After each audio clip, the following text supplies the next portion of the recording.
Let me address something which is, I guess, common with this audience, and it will be common for our viewers who will be watching the show later. The fear of attachment and the fear of security. What are you attached to? I'm attached to my family, I'm attached to a lot of things, material things in life and emotional things in life. How does one detach some of their worldly attachments, and especially material attachments?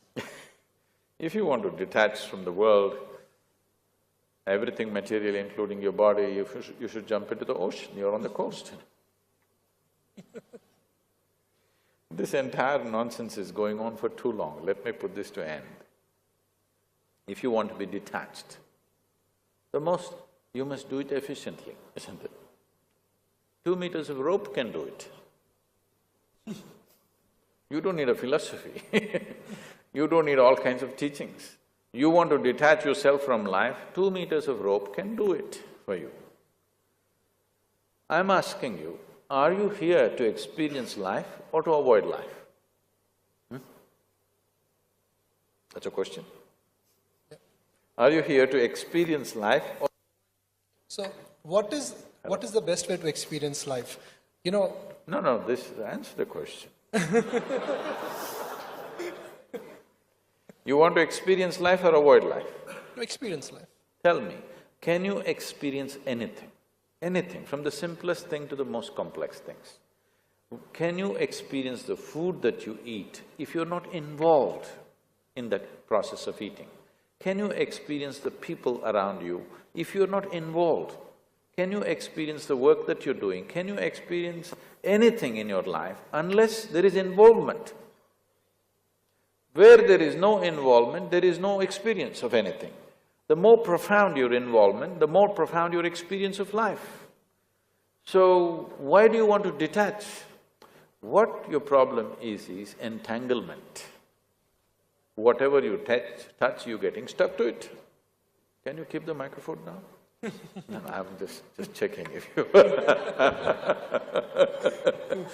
if it's stuck to you. Like I said, you know, I'm attached because I'm a professional anchor, so that's the attachment I'm referring to.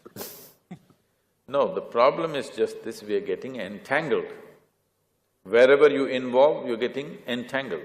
Why this entanglement is happening is because your involvement is selective or discriminatory. Try this and see in your life. When you walk out from here or right here, see if you can look around. All these people, some of them you know, many of them you do not know. Just see if you can look at every face with the same sense of involvement. The air that you breathe, the land that you walk upon, people around you, just everything. Show the highest level of involvement that you can manage. Whatever your level of involvement is, just the same level of involvement with everything. You will see involvement is a fantastic thing and there will be no entanglement. Now I'm willing to involve with this person, not involved with this person. Now you will get tangled up. So because you're getting tangled up, you come up with a life-negative philosophy of detachment. Detachment will never happen. Those who are trying to detach will get more and more entangled because this is the nature of your mind. Shall we do an experiment with you? I'm going to move to the next part. No, shall we do an experiment with you? He's being very detached with me. Shall we do an experiment with you? No, I mean, we can always do it. Okay. Right now, next 10 seconds, you should not think of monkeys. Don't think about monkeys. Only monkeys, isn't it? So, you have a mind like this. If you say, I don't want something, only that will happen. In this mind, you say, I don't want to be attached, you finished. Unfortunately, they're blaming Krishna for this detachment nonsense. Don't listen to the words that are written in a book, we don't know who wrote it. Look at his life, he's involvement in everything, isn't it? Where is detachment in his life? He's absolutely involved, indiscriminate involvement, so there is no entanglement. You know, One of the aspects which all of us want to understand is there is a necessity in life, there is abundance in life, and there is greed in life. Necessity is important because I have compulsions. Abundance is something I thrive to have. Greed is something I don't want. How do I define the necessity in my life? What you want is always a necessity. What somebody wants is greed.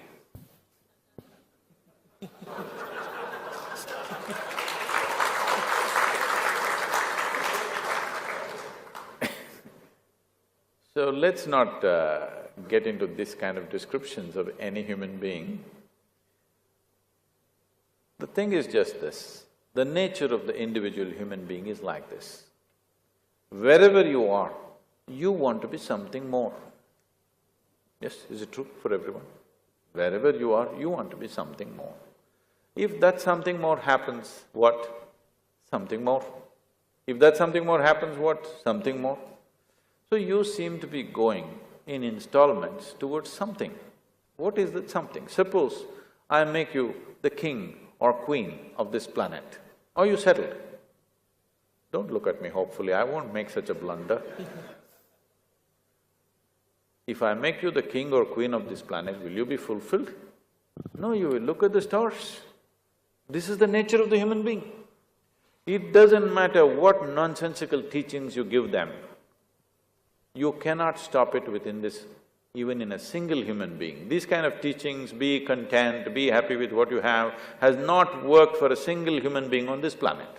It will only work either when you are sick or you become too old for anything. Just suppose today you're down, very ill. You'll say, oh, what I have is enough, I don't need anything more. Tomorrow morning you're feeling a little better, again ready? Yes or no? So the nature, the very nature of being human is this, that you always want to be something more. How much more will settle you for good? If you look at this, you will see that it's not more, you want all. What you're looking for is an infinite expansion. If you try to achieve infinite expansion through material means, you will become an endless run. It's like trying to count 1, 2, 3, 4, 5 and one day you believe that you will say this is infinity. No such thing will happen, you will just become endless counting. Your longing to expand limitlessly is fantastic. The means that you're employing is very miserable because through physical means, you're trying to get to a limitless or an infinite state. The very basis or the very fundamentals of physical existence is a defined boundary. Where there is no boundary, there cannot be physical. We call this a physical body because there is a boundary line.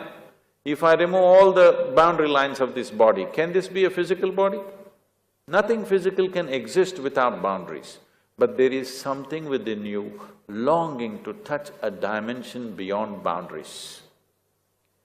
Your longing is fantastic, the methodology is a hopeless methodology. Now, this is not about greed, this is not about conquest, this is essentially a longing to expand because a human being cannot live within the limitations of physical boundaries. We want to expand to a limitless state. If this has to happen, the only way you can be successful is you transcend your physical nature in some way. If your experience of life touches a dimension beyond physicality, only then this will happen. If your experience of life touches a dimension beyond physical nature, then we use this most corrupted word called spirituality. Spirituality does not mean looking up or looking down, it simply means your experience of life has touched a dimension beyond your physical nature. What is the significance of such a thing? Why should I do this? It is simply this, everything physical about you is acquired. What you call as my body is something that you slowly acquire over a period of time. What you call as my mind also is physical. The content of the body and the content of the mind you gathered from outside. through impressions and food that you consume. So, what you have gathered at the most can be yours, can never ever be you. The dimension beyond this physical nature is what you're experiencing as myself, but you're not experiencing largely what's happening in most human beings 99% of the time is just physical and psychological drama. Thought and emotion occupies 99% of your existence, isn't it? There is no experience of life as such. Everything is just psychological drama. In this psychological drama, you have pleasant dramas, unpleasant dramas, horror stories, everything happening. But it is all made by you, unfortunately, not consciously made in compulsive reaction to situations in which you exist.